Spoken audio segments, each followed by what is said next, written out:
Rekan mahasiswa, pertemuan kali ini kita akan membahas tentang keputusan kelompok. Bagaimana mengelola kelompok tatkala kita berusaha untuk menghasilkan sebuah keputusan sehingga nanti bisa dijadikan panduan-panduan bagi setiap tindakan yang diambil oleh kelompok. Nah, kemudian keputusan kelompok ini memang banyak hal-hal yang bisa kita ambil hikmahnya. Pertama adalah berbagi pengalaman dari berbagai anggota individu, apakah itu ahli, apakah itu anggota biasa. Dia akan memberikan kontribusi yang cukup berdasarkan keahlian dan pengalamannya. Lebih banyak data, informasi, dan pengetahuan yang terakumulasi di situ. Masalah yang dipandang dari berbagai sektor, berbagai aspek, dengan didukung data informasi yang cukup dari masing-masing orang sesuai dengan pengalamannya masing-masing. Lebih banyak anggota yang dapat memperoleh kepuasan.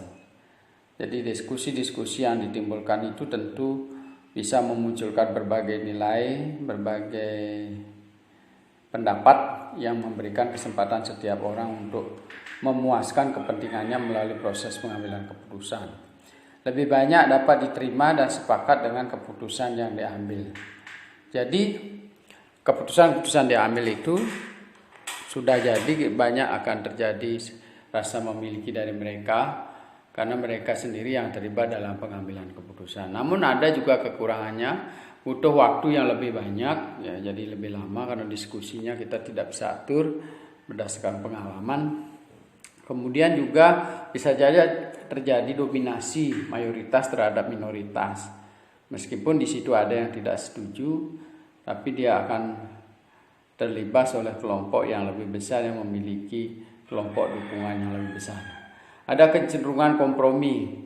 Jadi kelompok minoritas akan berkompromi dengan kelompok-kelompok yang sudah memenangkan dalam proses pengambilan keputusan, atau ketika terjadi deadlock, maka akan terjadi suasana kompromi ketika sama-sama mencapai kekuatan yang sama dalam pengambilan keputusan melalui ide-ide tertentu. Bisa digunakan dengan model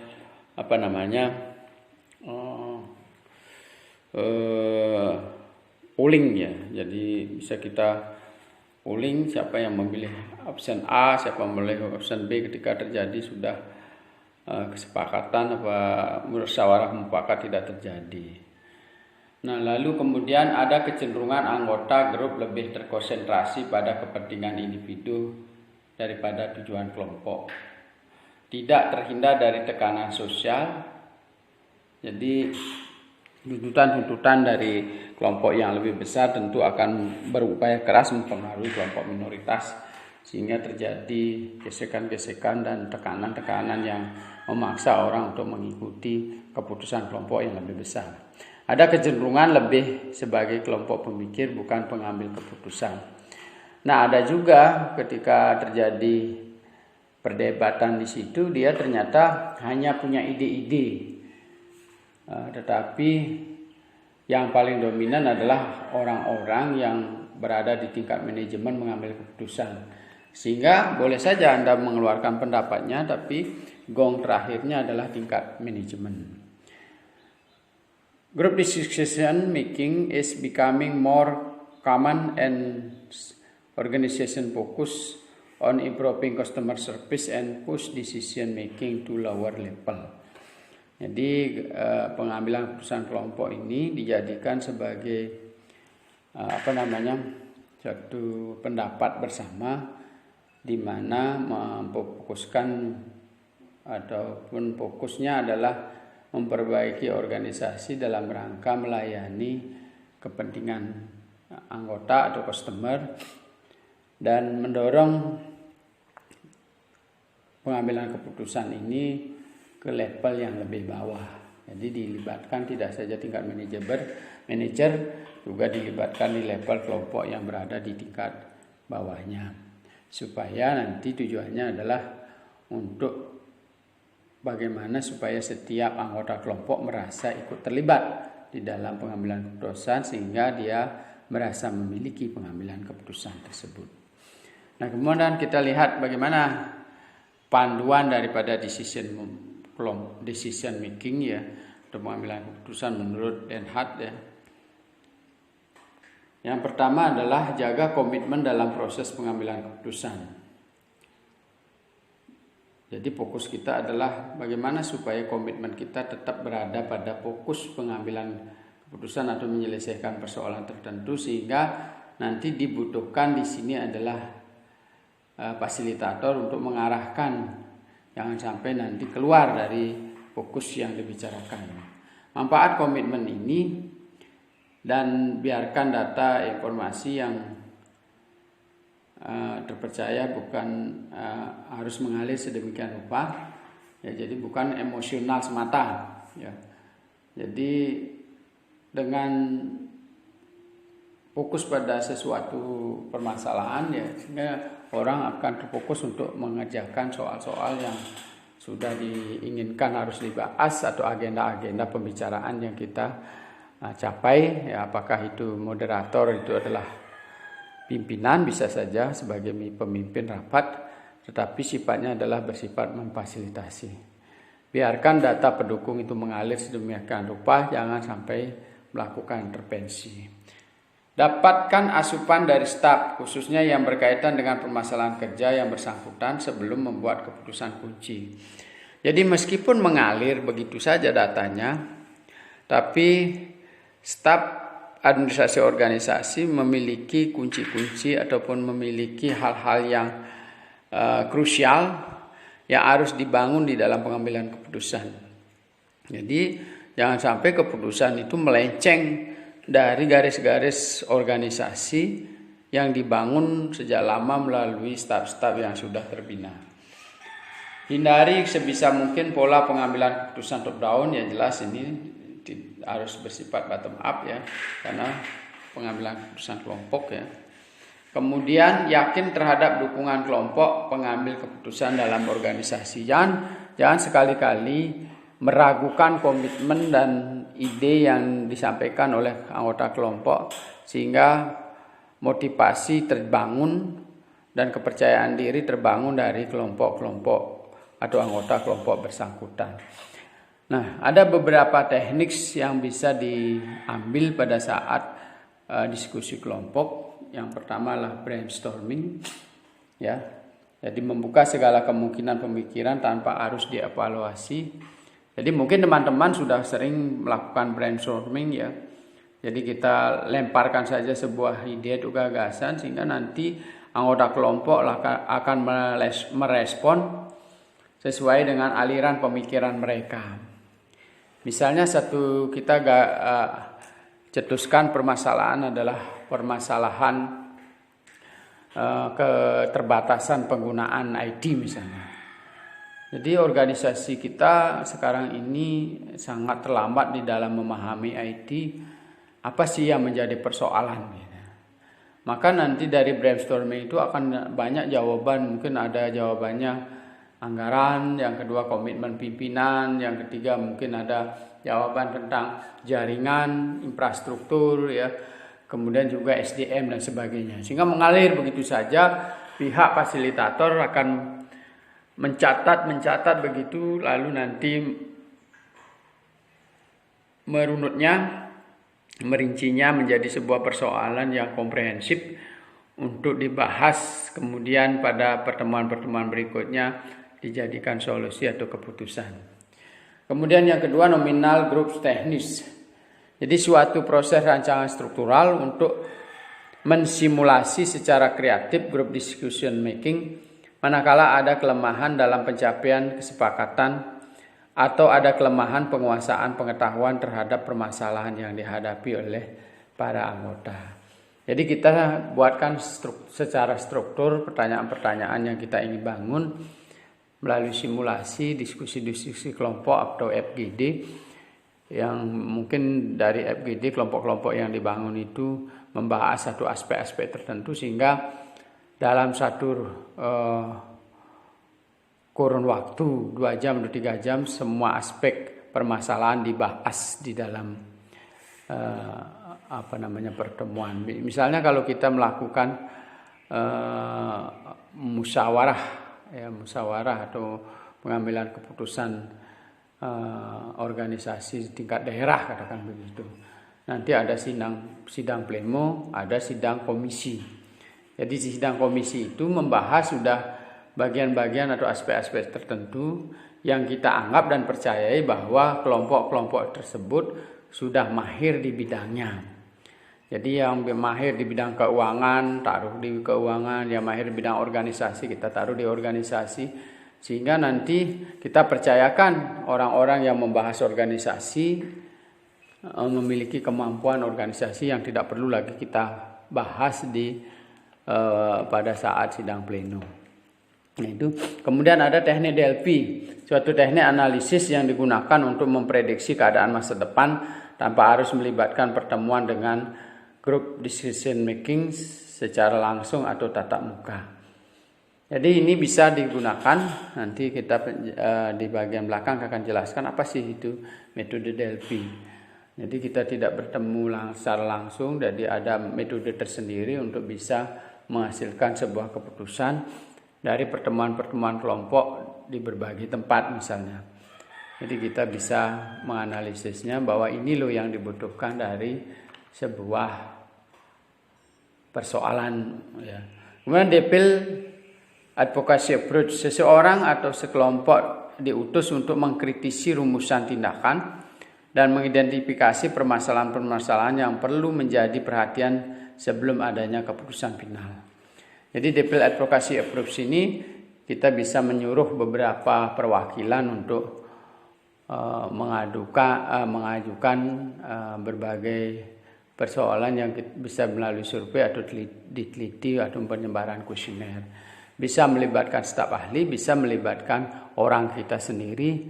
Misalnya kita membentuk tim verifikasi, tim evaluasi, tim koordinasi, kemudian tim lapangan dan sebagainya. Model-model seperti itu yang akan dibentuk sehingga nanti siapa kelompok-kelompok yang sudah dibentuk secara tim ini akan kita percayakan untuk mencari sebuah solusi terhadap persoalan yang akan kita bahas nanti sebagai hasil keputusan. Kemudian dialectical inquiry. Pendekatan decision ini berasal dari dua kepentingan yang berbeda, ya. Jadi yang selalu diperdebatkan sehingga kita akan mencari titik temu dari berbagai perdebatan yang ada, dari pandangan-pandangan yang bertentangan, ya, overview, conflicting overview, sehingga nanti dari pandangan-pandangan yang bertentangan itu kita cari titik tengahnya. Kalau tidak bisa diselesaikan antara dua kelompok, barangkali kita akan meminta sebuah konsultan publik, ya. Jadi orang yang memediasi untuk menghasilkan sebuah keputusan dari ide-ide dan gagasan yang saling berseberangan, ya. Nah, jadi itu beberapa contoh yang bisa diberikan tentang pengambilan keputusan secara kelompok. Kita lanjutkan dengan proses kelompok, ya. Jadi proses kelompok adalah suatu kumpulan dari langkah-langkah yang diikuti oleh kelompok sebagaimana keterlibatan dalam aktivitas pemecahan permasalahan. Jadi bagaimana setiap kelompok dan anggota-anggotanya itu mengikuti pemecahan persoalan guna mengambil keputusan yang baik di dalam sebuah organisasi. Proses kelompok dapat diklasifikasikan menjadi sintetik, interaktif, dan silent reflektif. Setiap tipe proses terdiri dari beberapa pilihan proses, misalnya survei DLP, nominal, brainstorming itu. Jadi ketika orang mengungkapkan pemikirannya, dia lalu menulisnya. Ya, bisa secara langsung, bisa juga melalui tertulis. Seperti sekarang misalnya melalui telekonferensi, kalau kita mengungkapkan secara langsung tidak mampu, maka kita akan menulisnya dalam bentuk email atau chatting di situ. Jadi nominal, interaktif, KIPA, dan brainstorming. Setiap proses tersebut mempunyai keunggulan-keunggulan masing-masing dalam membangun ide, membuat judgement, kemudian mengungkapkan informasi dan bertukar pandangan. Nah, kita mulai dari yang pertama, synthesis group process. Metode ini yang pertama kita akan menggunakan metode mengumpulkan judgement dari orang-orang tanpa bertemu muka. Dua cara yang bisa dilakukan melalui pendekatan survei dan teknik DLP. Jadi sebenarnya survei itu bisa saja ditatap muka, ya kita bertanya langsung, melakukan wawancara. Bisa juga kita menyebarkan kuesioner. Seperti sekarang kita sudah modern, kita tinggal memegang kontak person dari setiap orang itu. Anda bisa mengirimi lewat email ataupun lewat WA beberapa pertanyaan yang harus dia jawab. Jadi kalau toh dia tidak mengerti pertanyaan yang kita kirim, dia bisa mengkonfirmasi balik melalui media yang tersedia. Sehingga Anda dalam melakukan penelitian itu kita tidak sepenuhnya harus ada di lapangan, tetapi kita bisa melalui media yang tersedia. Yang pertama, misalnya kita survei. Survei dapat dilakukan kepada decision maker dan staff. Jadi kita mensurvei dengan beberapa pertanyaan untuk menyelesaikan satu persoalan, misalnya terkait dengan minimalnya anggaran atau SDM yang kurang memadai. Ini persoalan-persoalan ini kita ungkap di situ, buat pertanyaan-pertanyaan yang strategis sehingga dijawab oleh staf maupun para pengambil keputusan. Sekarang dengan dunia digital kita membrowsing berbagai persoalan, dan karena kita pengalaman bagi para peneliti surveyor ini, di antara persoalan itu hanya pertanyaan-pertanyaannya itu saja ditanyakan, ya. Jadi ada misalnya kalau soal kemiskinan, misalnya apakah kemiskinan itu disebabkan oleh pendidikannya yang kurang baik, pengangguran, kesediaan lapangan kerja. Sehingga orang peneliti sudah akan bisa mengumpulkan 20 sampai 50 pertanyaan yang tinggal dibaca oleh staf ataupun pengambil keputusan, tinggal mencentang. Jadi dia mencentang tanpa bertemu dengan teman-temannya melalui kuesioner. Kita kirim lewat aplikasi, dia tinggal centang. Sehingga nanti dari skenario yang kita kirim akan masuk ke rumus Excel yang paling sederhana. Mesin itu dengan sendirinya sudah akan menganalisis mana yang dominan dari centangan itu. Dialah faktor persoalan utama atau jawaban utama dari setiap persoalan yang kita tanyakan. Jadi sekarang Anda tidak perlu lagi mengurus dengan manual. Kita dengan dibantu oleh Google, kita bikin. Anda mengisi di situ centang dengan memilih kuesioner yang kita inginkan untuk jawab. Jadi tidak perlu kita sekarang ini kalau Anda ingin pakai kuesioner itu harus memfotokopi, mencetak, lalu nanti menganalisisnya secara manual atau baru dimasukkan ke dalam sistem olah data. Tapi sekarang sudah bisa dengan aplikasi, mereka tinggal mencentang mana yang dipilih. Begitu mereka mencentang, analisisnya sudah langsung keluar. Kurvanya kalau pakai grafiknya sudah keluar. Ya, secara otomatis berapa kuesioner yang menjawab, berapa orang yang menjawab kuesioner itu. Jadi nanti setiap pertanyaan itu sudah ada grafik yang sudah bisa ditampilkan melalui bantuan Google Questionnaire. Survei kepada decision maker digunakan untuk melihat seberapa besar keahlian dan kekuatan ke dalam dan keluar organisasi untuk menindaklanjuti pilihan. Nah, dari para policy maker itu juga punya ide-ide yang brilian. Kita sediakan di bawahnya kolom-kolom yang barangkali dari kuesioner itu tidak ada. Gitu ya. Nanti ada di situ isian yang bisa diisi secara manual, apa sih sebenarnya yang menjadi ide gagasan di luar pendapat para peneliti yang dibantukan untuk melakukan survei. Survei kepada staf digunakan sebagai barometer yang menggambarkan reaksi umum terhadap keputusan yang akan diambil atas suatu masalah. Jadi di situ nanti kita lempar beberapa persoalan yang barangkali sejak awal kita sudah meneliti para pengambil keputusan, lalu kita buat kuesionernya terkait dengan staf. Jadi beberapa keputusan yang dihasilkan oleh pimpinan itu kita rangkum di situ, dia apa setuju apa tidak. Kalau tidak setuju, mana pilihannya? Kita berikan pilihan. Yang paling mendekati dia akan mencerna. Kalau tidak, dia akan isi yang kosong. Jadi ini yang akan menjadi cara yang sangat baik untuk melakukan sintetis grup proses ini adalah survei. Yang terakhir, responden dipilih secara random. Nah, ini sudah metode yang umum dilakukan di dalam melakukan survei. Yang kedua yang digunakan adalah teknik Delphi.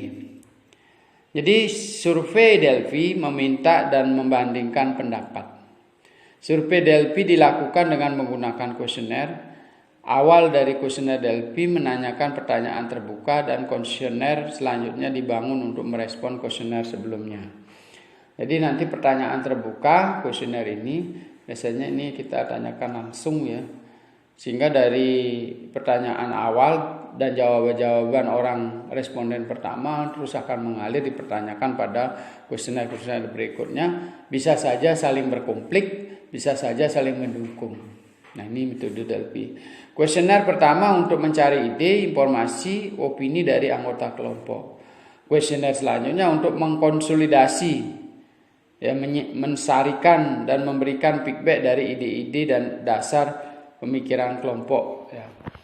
Jadi survei pertama bisa saja mencari ide itu kita lakukan pada kelompok pengambil keputusan atau manajerial. Ya, dari situ muncul konsep-konsep utama dulu. Jadi misalnya terkait dengan permasalahan organisasi atau perusahaan, bisa saja ide pertama adalah SDM kurang memadai, kemudian anggaran yang tidak memadai, peraturan yang menekan, peraturan pemerintah yang tidak mendukung, kemudian situasi ekonomi dan sebagainya. Ide-ide inilah nanti sebagai pertanyaan atau pertanyaan inti yang bisa dikembangkan pada kuesioner responden berikutnya, apakah itu staf ataupun pengambil keputusan berikutnya. Jadi kita di awal itu atau kita bertanya pada informal kunci untuk menanyakan beberapa konsep yang akan dibangun di dalam pertanyaan itu. Bisa saja ide-ide itu muncul dari informasi umum yang dari hasil telaah para penanya gitu ya, yang bisa ditanyakan secara langsung kepada manajer. Jadi kita juga bisa membuat konsep-konsepnya dari para surveyor atau peneliti. Apa-apa saja yang dipertanyakan terkait dengan pengembangan usaha SDM misalnya, keuangan misalnya, jejaring misalnya, terus perhatian pemerintah dan sebagainya. Lalu saat diskusi pada pertanyaan pertama pada responden pertama, mungkin ada tambahan di situ, tambahkan lagi indikator yang harus kita teliti di dalam membangkitkan berbagai jawaban atau alternatif yang tersedia di antara orang-orang yang kita tanyai. Selanjutnya, tiap anggota grup dapat mereview logika di belakang argumen dari anggota kelompok lainnya yang mendorong ke arah konsensus. Nah, jadi ketika kita tanyakan pada anggota kelompok yang lainnya, dia bisa mereview, dia bisa menyangkal, dia bisa menambahkan, dia juga bisa membuat sinkronisasi di antara pendapat-pendapat. Kalau misalnya kita sudah menanya 3 orang masing-masing berbeda, lalu kita utarakan ke responden yang berikutnya yang keempat, dia bisa mereview, menggabungkan dari ketiga pendapat yang berbeda itu. Jadi bisa juga menambahkan sehingga nanti terjadilah pengambilan keputusan yang cukup memadai, yang merupakan rangkuman dari beberapa responden di depannya. Proses diteruskan sampai dicapai konsensus atau telah diperoleh informasi yang cukup, atau proses dihentikan oleh anggota kelompok berdasarkan voting yang memberikan tawaran pada anggota untuk memilih prioritas. Jadi dari semua jawaban-jawaban teman-teman kita itu akan kita ranking, ya. Barangkali memiliki ide-ide yang berbeda, kita ranking urut di situ. Urut di situ sebuah persoalan-persoalan dari kajian-kajian terhadap berbagai pendapat orang itu, ya. Ya kalau yang sama kita guessing munculkan satu. Kalau berbeda kita taruh di bawahnya, ya. Lagi berbeda taruh di bawahnya. Kalau yang sama guessing itu satu.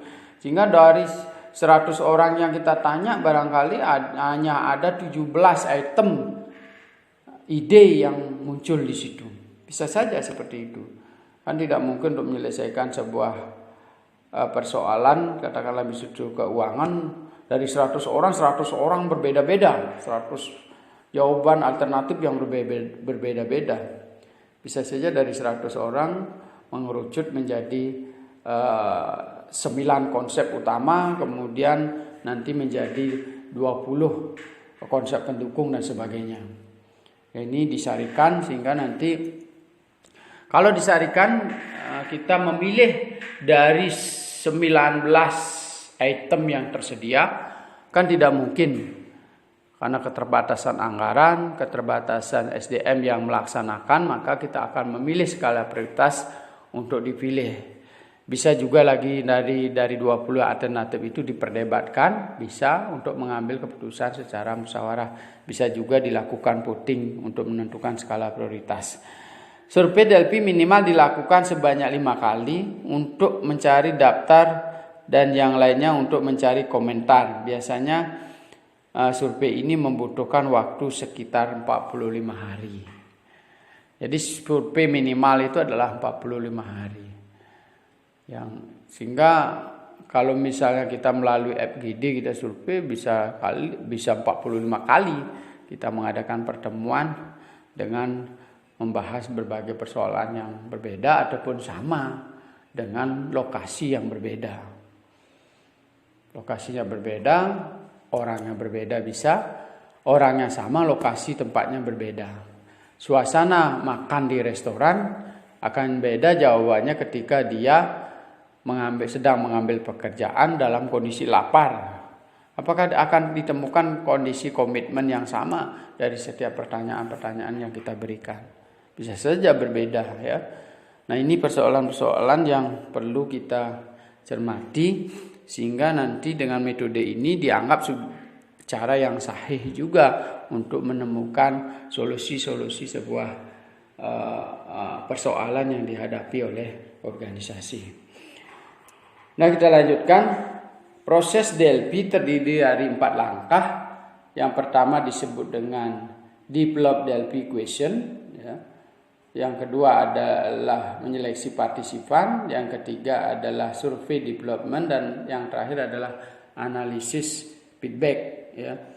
Analisis feedback daripada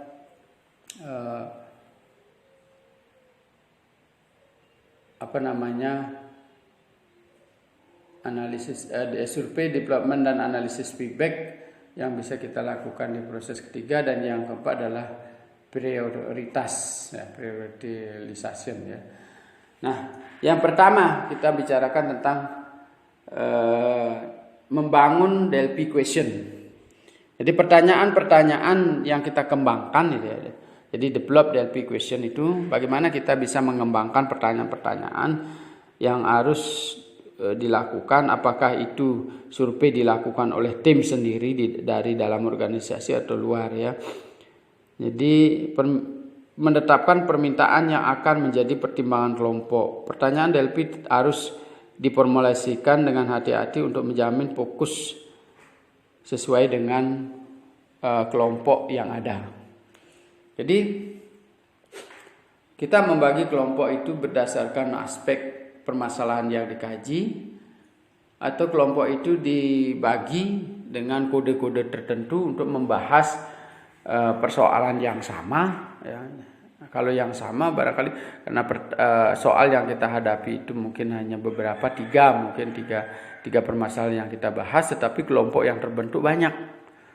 Ya, misalnya ada 6 kelompok, maka ada dua kelompok yang sama membahas hal yang sama. Jadi dia akan membuat pertanyaan-pertanyaan untuk melakukan survei di lapangan. Barangkali sasaran kelompoknya berbeda.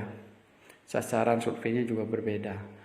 Atau kelompok sasaran sama, ya. Otak-otak atau orang-orang tim-tim yang menanya bisa berbeda, sehingga kadang orang yang ditanya oleh kelompok A bisa jawaban terhadap kelompok B berbeda. Konsistensi dan alasan yang terbentuk dari setiap pertanyaan itu sangat urgen untuk diperhatikan, sehingga mana sih sebenarnya yang menjadi skala prioritas dari persoalan yang dia jawab, ya. Kemudian yang kedua adalah masalah menyeleksi partisipan, ya. Keahlian dan motivasi merupakan kunci untuk memilih partisipan. Motivasi dapat dibangkitkan dari payment atau dari ketertarikan terhadap hasil keputusan. Jadi memilih partisipan itu bisa saja berdasarkan keahlian yang dimiliki, bisa saja juga ketertarikan hobi, ketertarikan tim kelompok akan membahas tentang apa. Jadi sedapat mungkin kita sebagai pembagi kelompok jangan memaksakan kelompok.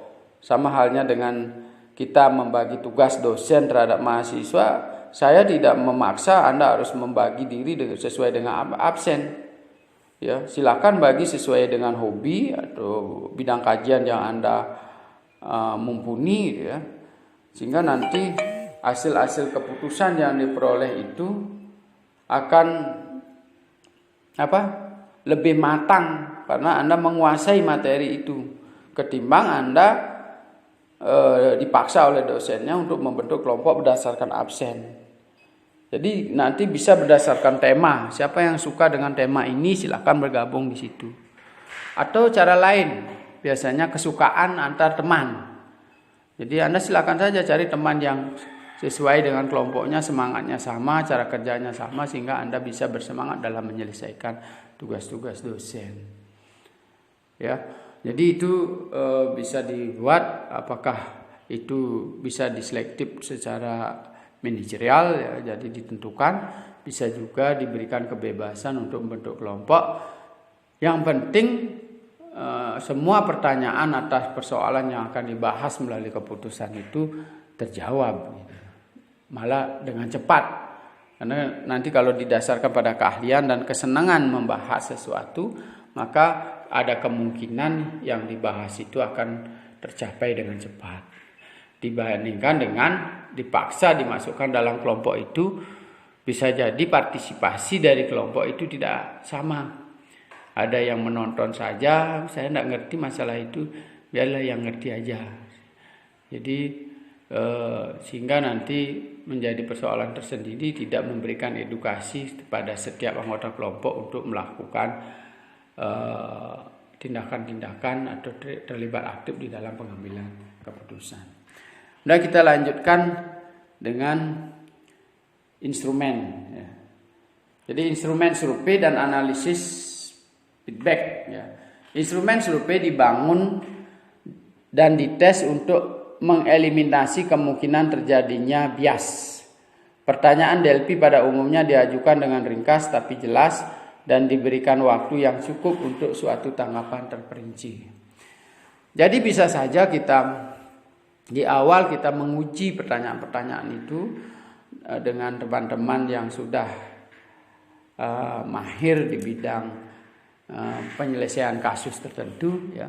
Bisa juga kita sejak awal kita berdiskusi dengan tim manajerial yang meminta pada kita memfasilitasi terhadap sebagai konsultan dalam mengatasi persoalan organisasi tertentu.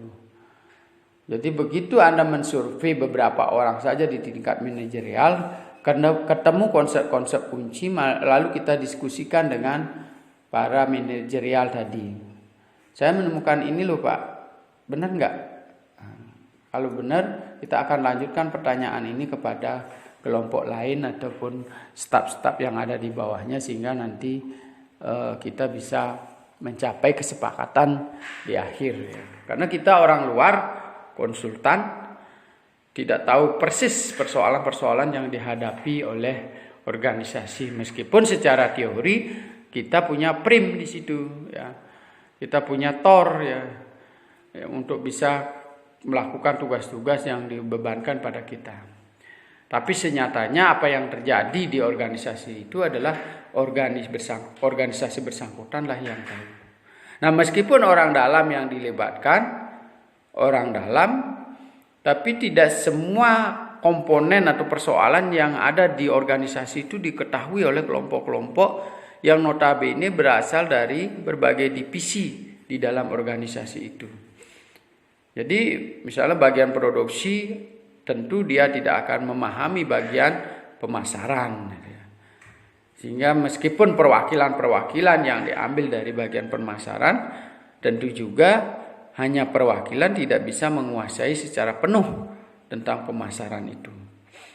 Jadi perlu didiskusikan kembali, barangkali ketika ada perwakilan yang menyebutkan konsep-konsep utama yang perlu dibahas, kita bisa mengumpulkan sekali saja pada kelompoknya, ini saya dari perwakilan Anda, inilah yang saya temukan, apa benar? Sehingga nanti saya akan kembangkan pertanyaan ini untuk kalian jawab. Oh ya, ada tambahan lagi satu misalnya begitu, kita tambahkan di situ dari brainstorming yang dia lakukan kepada anggota atau unit-unit di mana pekerjaan itu dilakukan. Kemudian yang terakhir adalah prioritization, dapat dilakukan melalui voting. Pada kasus lain, voting ini tidak dibutuhkan, proses dihentikan ketika tidak ada lagi informasi baru yang dapat diperoleh. Jadi ketika kita memiliki banyak SDM, banyak anggaran itu, ya, semua alternatif itu akan dicatat dan dilakukan perankingan di situ. Dan tidak ada yang ditinggalkan, hal-hal alternatif penyelesaian persoalan tidak ada yang ditinggalkan, sehingga tinggal mengatur waktunya kapan bisa dilaksanakan sesuai dengan anggaran. Tapi kalau kita misalnya punya anggaran terbatas, maka kita perlu melakukan skala prioritas melalui voting atau pengambilan keputusan bersama atau musyawarah mufakat. Nah, sehingga nanti apa yang sudah dilakukan oleh tim survei itu bisa dibahas dalam pertemuan kelompok lebih besar atau pleno misalnya begitu, untuk menghasilkan skala prioritas pengerjaan dari sebuah persoalan di dalam organisasi. Nah, kita sudah membahas sedikit tentang metode Delphi. Nanti Anda membaca atau melengkapi dengan berbagai sumber yang ada, sehingga Anda bisa memahami bagaimana metode Delphi itu bisa dilaksanakan. Nah, beberapa kelebihan daripada metode Delphi. Jadi merupakan alat untuk mencari informasi yang excellent, ya, yang luar biasa. Delphi juga berguna jika kerahasiaan merupakan hal penting karena anggota kelompok dapat dirahasiakan. Jadi tidak perlu menyebut namanya. Jadi kita sebagai konsultan hanya mengatakan bahwa ini yang saya ketemukan dari berbagai informasi yang saya gali di staf atau di bagian manajerial. Siapa yang menyebutkan tidak perlu kita sebutkan di situ. Idenya yang kita sampaikan. Sehingga nanti tidak ada rasa emosional untuk menggagalkan ide-ide yang muncul dari kelompok yang berlawanan. Ini penting dilakukan ketika misalnya sering terjadi konflik di dalam organisasi, rasa tidak percaya pada kelompok lain dan sebagainya. Nah, biasanya perusahaan atau organisasi muncul banyak konflik ketika sudah besar. Tapi kalau sedang lagi merintis, lagi uangnya tidak ada, SDM-nya terbatas, mereka tidak tertarik untuk melakukan negosiasi atau konflik atau menguasai lembaga bersangkutan. Tapi ketika sudah besar, ya merasa ikut terlibat, merasa ikut memberi kontribusi di situ, mulai merasa cocok untuk menjadi manajerial di situ. Nah, ini banyaklah terjadi konflik-konflik atau perusahaan-perusahaan banyak terjadi permasalahan ketika sudah besar. Kelemahan Delphi, ya. Satu lagi kelebihannya menghemat biaya karena tidak perlu tatap muka. Kelemahannya adalah dapat menghabiskan waktu tim survei, ya, cukup juga memerlukan waktu. Kemudian yang kedua, arbitrasi. Bisa saja tim survei itu dikuasai oleh statement atau judgement yang sudah mereka miliki, ya. Jadi siapa tahu nanti dominasi dari tim survei itu ketika kita memilih tim survei itu tidak acak atau tidak random, ketemu atau di random tapi ketemu orang-orang yang memang tujuannya adalah merecoki organisasi, maka hasil tim survei itu pun nanti akan menghancurkan organisasi tersebut. Tapi ketika melakukan random dengan tepat, ketemu orang-orang yang berpikir positif, maka organisasi itu akan menjadi lebih berhasil ketika metode ini sudah digunakan. Tidak ada aturan baku untuk meresume hasil. Orang yang melakukan rangkuman harus mempunyai pengetahuan yang cukup untuk mereduksi informasi-informasi ke dalam proporsi yang dapat diatur. Selama reduksi informasi, sudut pandang dan latar belakang sifat dapat menyebabkan bias atau manipulasi hasil. Jadi pengalaman yang dilakukan oleh tim survei ini sangat berpengaruh terhadap berhasil tidaknya sebuah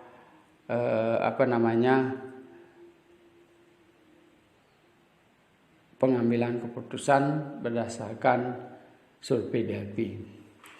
Kemudian kita lanjutkan ke model yang kedua, interaktif group process. Jadi interaktif ini bisa dilakukan melalui face to face atau brainstorming, ya. Jadi kalau face to face itu berarti kita memberikan salah satu adalah fokus diskusi, ya.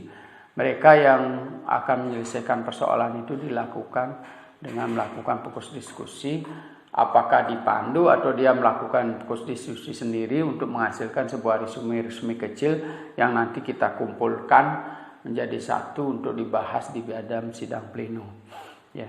Atau brainstorming, kita kumpulkan jadi satu di depan di dalam pleno, ya. Di situ ada fasilitator yang mencatat dan notulen yang mencatat, lalu nanti kita floorkan lagi untuk mendapat persetujuan skala prioritas dari keputusan. Yang pertama, tradisional face to face, mempunyai format diskusi yang konvensional, ya, nanti layaknya seperti orang pauman di Subak, di desa adat, itu adalah face to face. Diskusi bebas, mengalir, terbuka, dan kemudian diakhiri. Sedikit proses digunakan, struktur berasal dari agenda dan dari pemimpin yang mengarahkan pada fokus masalah, ya. Kemudian kelompok dengan hubungan antar pribadi yang kompleks akan bekerja dengan baik dalam lingkungan diskusi terbuka. Jadi biasanya kalau kita punya anggota secara heterogen, dia lebih senang dalam diskusi terbuka dibandingkan dengan diskusi yang diatur per unit, ya. Namun dari model pengambilan keputusan tradisional face to face ini juga terdapat kelemahan-kelemahan, ya. Yang pertama, anggota kelompok akan menahan informasi relevan yang diketahuinya. Untuk mengatasinya dapat diberikan penghargaan sosial seperti pujian, penghargaan akan kontribusinya dalam sharing informasi. Jadi di sini sangat penting moderator, atau kelompok lain yang ikut terlibat di situ, individu-individu lain yang terlibat di situ harus bisa menggunakan emosional daripada pemilik ide itu supaya dia bersemangat menyampaikan ide-idenya. Karena di situ nanti ada ewo pakewo, ada rasa malu, ya, tidak percaya diri, atau dia memandang bahwa dia adalah kelompok minoritas padahal ide-ide mereka bisa terungkap secara brilian. Tapi karena merasa minoritas, bukan sebagai kelompok pengambil keputusan, biasanya pegawai lebih banyak diam. Bagaimana tingkat manajerial bisa membangkitkan kelompok-kelompok ini ketika ingin melakukan diskusi secara terbuka, ya, sehingga nanti semua berpendapat, jangan sampai ide-ide yang terpendam, di mana notabene ketika terjadi persoalan organisasi hampir setiap orang berkontribusi pada kesalahan, ataupun hampir setiap orang berkontribusi secara baik pada perusahaan, tapi hasilnya juga tidak maksimal. Sehingga ternyata setiap individu itu punya ide untuk menyelesaikan persoalannya sendiri, cuma wewenang dan keterbatasan kemampuanlah yang membatasi mereka. Anggota kelompok yang inferior akan berdampak pada kualitas keputusan kelompok. Anggota kelompok merasa mendapat penalti jika pandangan mereka tidak diterima atau ditolak. Nah, ketika terjadi kesalahan diskusi, ya, merasa sebagai pelengkap bukan sebagai pengambil utama, maka dia ketika ketersinggungan itu terjadi, maka bisa menjadikan dia, kalau dia berani, dia akan berusaha untuk menggagalkan pertemuan itu. Tapi kalau dia tidak berani, dia akan mengundurkan diri atau meninggalkan tempat pertemuan itu. Satu saja meninggalkan tempat pertemuan itu karena situasi yang emosional atau tidak menyenangkan, maka akan suasana pengambilan keputusan itu akan menjadi sangat terpengaruh secara psikologi. Jadi serba tidak enak, ya. Jadi meskipun dia pegawai saja, dia keluar, kita sudah berdampak atau memberi dampak terhadap psikologi dalam pengambilan keputusan. Sehingga baik para moderator atau fasilitator manajerial, termasuk juga anggota, harus saling memotivasi diri secara positif sehingga memunculkan ide-ide yang sangat brilian di dalam pengambilan keputusan. Kemudian kelompok dapat terhambat oleh perbedaan status yang besar. Jadi anggota yang merasa high power akan bicara dengan member dengan energi yang besar. Sedangkan low power dia akan melemah dan membatasi kemungkinan dengan member high power karena kelemahan mereka, dia akan membatasi ide-ide yang muncul. Apalagi nanti yang high power ini yang merasa menang di dalam satu kelompok menunjukkan ide-ide gagasannya, meskipun dia disampaikan secara halus, tapi menekan orang-orang yang kecil, minoritas di situ. Jadi perusahaan kita sudah maju ini berkat si A dan sebagainya, apalagi menyanjung-nyanjung sekelompok tertentu, lalu nanti menantang kelompok lain yang belum berkontribusi, itu akan memberikan suasana yang timpang di dalam pengambilan keputusan. Akan berbeda kalau orang berbicara, ini besar kecilnya organisasi kita tergantung pada kita semua. Jadi kecil pun peran kita tetap beri kontribusi terhadap kemajuan organisasi atau perusahaan kita. Nah, berbeda kalau kita dibuka seperti itu dengan contoh tadi. Jadi kalau perusahaan ini maju karena berkat si A dan kelompok si A, itu sudah berbeda sekali suasananya ketika mengambil keputusan. Hingga perlu para moderator atau fasilitator dalam pengambilan keputusan itu lebih bijak dan menguasai daripada teknik-teknik pengambilan keputusan kelompok. Nah, perilaku-perilaku yang bersifat emosional, ya, jadi akan muncul ketika dia tidak sesuai dengan keinginannya, maka dia nanti akan muncul seperti oposisi, ya, kemudian bisa juga sebagai penolakan, bisa juga sebagai mosi tak percaya dan sebagainya, upaya-upaya untuk menggagalkan hasil pertemuan di situ. Ya, itulah yang pertama, yaitu face to face. Kemudian kita lanjutkan lagi sedikit tentang brainstorming. Ya. Jadi metode yang kedua untuk interaktif adalah brainstorming, yaitu interaktif grup yang digunakan untuk membangun ide. Pimpinan menantang grup untuk menumbuhkan ide dan mengundang ide baru dan modifikasi ide. Brainstorming bekerja dengan baik ketika aktivitas fact finding dan problem finding terpisah. Jadi di situ aktivitas ketika kita mengungkap fakta-fakta yang terjadi. Jadi fakta-fakta yang muncul di dalam brainstorming itu dipisahkan dengan finding problem. Jadi kita pertama misalnya mengungkapkan fakta-fakta yang ada. Jangan langsung diberikan jawaban di situ. Kenapa begini tidak begitu? Kita kumpulkan saja dulu fakta-fakta yang ada di dalam organisasi terkait misalnya penurunan pendapatan sebuah perusahaan. Faktanya apa? Jadi misalnya di situ pemasarannya menurun di bagian ini. Kemudian produksi berlimpah sehingga penawarannya menjadi lebih besar sehingga harganya menurun. Ya, kemudian ada kemalasan di bidang pemasaran dan sebagainya. Perlu ditambah fakta-fakta yang muncul dari semua yang berpengaruh terhadap perusahaan. Lalu dari fakta-fakta itu baru dicari jawabannya, yaitu problem finding. Oh, ternyata ketika pemasarannya berkurang, apa sih penyebabnya?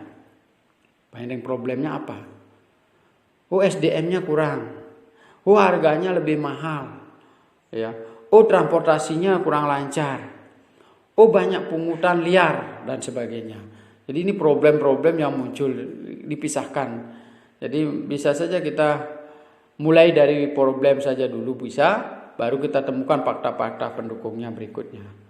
Jadi itu sehingga nanti pemilahan ini sangat penting sehingga namanya brains memakai pemikiran yang segera, kemudian real time, tidak sempat lagi membuat istilahnya oret-oret dari rumah, muncul seketika pada saat itu. Jadi kita sudah tidak bisa berpikir di situ apa yang ada di otak kita itulah yang sebenarnya real ada. Ya, tidak lagi neko-neko ngarang-ngarang. Kalau disuruh mempersiapkan dari rumah mungkin ngarang-ngarang ya supaya idenya lebih bisa diterima gagasannya.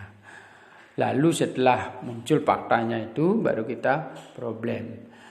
Atau sebaliknya problem dulu yang dialami baru fakta-fakta pendukungnya. Kemudian facts outline issue. Masalah didefinisikan berdasarkan integrasi dan eksplorasi dari fakta yang ada diketahui. Jadi seperti tadi, faktanya ada, baru kita rumuskan problemnya. Atau sebaliknya problemnya ada, baru kita cari dukungan faktanya. Ya.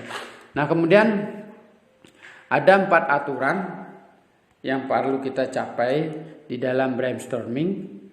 Yang pertama, tidak kritik, munculkan gagasan luar biasa, kemudian banyak gagasan dan pengintegrasian. Jadi tidak mengkritik ya. Jadi yang pertama langkahnya adalah mengurangi kritik. Ya. Biarkan saja mereka mengalir. Ya, gagasan-gagasan yang dimunculkan, kita munculkan fakta-fakta dulu. Semua kritik dihilangkan. Ketika kritik terjadi, pemimpin dapat menetralisis dan menggunakan alat bantu seperti bel. Pemimpin dapat mengizinkan setiap anggota untuk membunyikan bel ketika Anda anggota yang mengkritik kontribusi anggota kelompok lain. Jadi tidak mengkritik sifatnya. Nah, boleh menyampaikan ide yang berbeda, tidak mengkritik ide. Kalau mendukung ya ide yang pertama itu barangkali tidak perlukan. Nanti kalau sudah dalam membahas fakta baru kita munculkan ide-ide itu. Kalau sudah sama tidak usah keluarkan. Ya. Kalau berbeda munculkan idenya. Ya. Kalau mendukung itu berarti fakta. Konsepnya sama, misalnya kemiskinan. Jadi berikutnya meskipun kemiskinan dialirkan ke sana kemari pendapatnya tetap konsepnya adalah kemiskinan. Nah nanti di ruang problem solving itu baru kita memunculkan fakta-fakta tambahan supaya kemiskinan itu kenapa perlu dibahas, baru nanti daya dukung. Oh kemiskinan yang tadi dibahas itu ini faktanya Pak, saya menambahkan dan sebagainya. Ya. Hindari kritik. Yang kedua, mempromosikan ide yang luar biasa. Kelompok yang memiliki ide yang luar biasa, menawarkan ide yang luar biasa, kita surprise. Jadi bisa saja dengan dukungan teman-teman, tepuk tangan teman-teman, jempolan teman-teman bisa. Jadi bagaimana berupaya setiap kelompok, setiap komponen yang ikut terlibat dalam pengambilan keputusan itu memberi motivasi yang saling mendukung. Lalu yang ketiga, banyak ide. Partisipasi didorong untuk menampilkan ide yang banyak.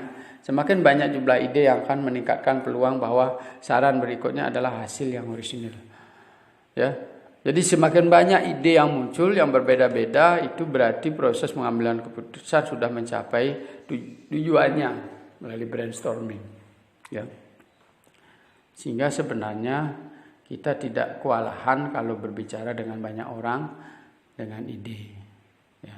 Alangkah naibnya kalau Anda dalam ikut berdiskusi sama sekali tidak punya ide, ya, meskipun hanya membantah sekalipun, ya kan. Jadi ini harus berlatih melalui brainstorming. Jadi dosen-dosen ketika baru kuliah bisa juga menggunakan brainstorming, menanya pada mahasiswa apa konsepnya tentang sesuatu yang akan dibahas. Ya, bisa saja dia dari pengalaman yang belum pernah membaca, dari pengalaman dia melihat atau mengalami akan membuat dosen kaget. Ya. Dosen kaget yang tidak pernah terbaca melalui referensi yang ada. Ya. Yang berikutnya integrasi ide. Ide-ide harus dikombinasikan dan diperbaiki jika memungkinkan. Ketika anggota memperlihatkan bagaimana integrasi dapat dicapai, pemimpin harus mendorong situasi itu jika hal ini tidak terjadi pada awal sesi. Pemimpin dapat memberikan ilustrasi. Jadi konsep integrasi ide ini sangat penting buat kita untuk menampilkan hubungan antara ide yang satu dengan yang lainnya, apakah itu memperkuat, apakah itu saling bertentangan, sehingga nanti ada klarifikasi atau identifikasi atau pengelompokan dari ide-ide gagasan itu yang patut kita bahas lebih lanjut, ya, sehingga menghasilkan sebuah keputusan yang berkualitas. Nah, yang terakhir pembahasan kita adalah beberapa langkah yang diperlukan untuk membangun dan memanage brainstorming group untuk pengambilan keputusan. Kita ambil dari pendapatnya Stein. Yang pertama, ukuran grup sekitar 12 anggota yang mempunyai pengetahuan dan pengalaman yang direkomendasikan. Jadi dari hasil penelitian Stein ini, jadi brainstorming itu bisa dilakukan secara efektif pada 12 orang. Ya, kurang lebih 12 orang, ya. Kemudian kedua, pemimpin harus komit kepada teknik dan terbiasa dengan langkah-langkah dan logika yang di belakangnya. Jadi Jadi tidak perlu lagi kaget pada fasilitator pengambil keputusan ada orang yang meledak-ledak menyampaikan ide dan gagasannya, ya. Tidak perlu kaget juga ada orang yang istilahnya sampai membentak-bentak dan sebagainya untuk bisa mengungkapkan idenya. Ada juga yang dengan bahasa yang halus, ada juga yang polos tapi punya ide yang brilian yang tidak pernah diketahui oleh orang.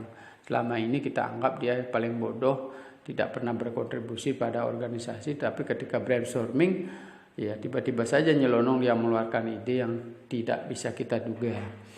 Ya, kemudian yang ketiga, adanya dokumentasi dalam setiap langkah yang dilakukan, dapat digunakan tip, ya, merekam, ya, kemudian papan tulis, flowchart, ya, yang berupa kertas itu diisi spidol, ya, dan beberapa alat lainnya yang bisa digunakan, ya.